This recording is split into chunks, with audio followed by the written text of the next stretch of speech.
So yun, what's up mga kamotoroba. At ito, dire-diretso na yung flow natin going to Sitio Baguio Deck.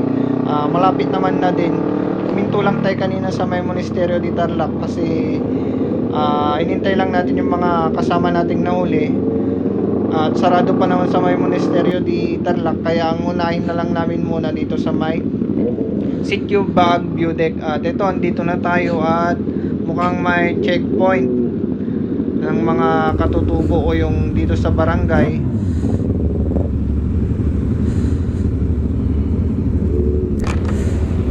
Eliseo naman. So yun, nakahabol si Sir Eliseo. Dito parang magbibigay lang tayo ng donation dito. Magkano? Kusang loob, sir. Ay, kusang loob lang. Kahit ilan daw.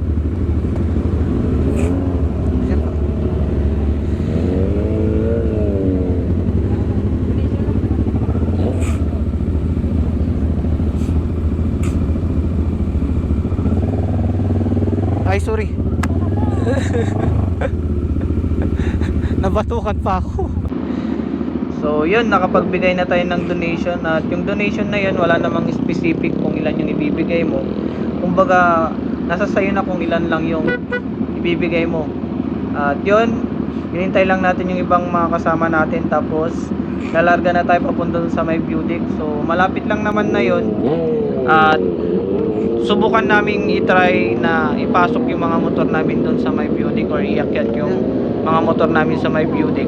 Pero pag hindi naman kaya kasi malalaki din yung mga motor namin, baka di kasya doon, mahirapan lang kaming maghanap ng parkingan, ibababa din lang namin. So baka di na lang din namin iakyat.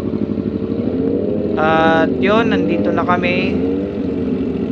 At napagdesisyonan na rin siguro ng mga kasama namin kasi nag-usap-usap sila doon, parang di na iakyat yung mga motor namin. Kumbaga maghanap na lang yata ng parkingan dito na pwedeng pagparkan naming lahat, na kasya kaming lahat. Saka akyat na lang kami doon, maglalakad na lang kami. At syempre magpapalipad tayo ng drone mamaya pag nakakyat na tayo doon. So yan, dito muna kami, magpapark muna kami. After nito, pahinga lang ng konti, aakyat na kami sa may view deck. So yun mga kamotoroba, abangan nyo yung next video ko na pag-akyat namin sa may view deck.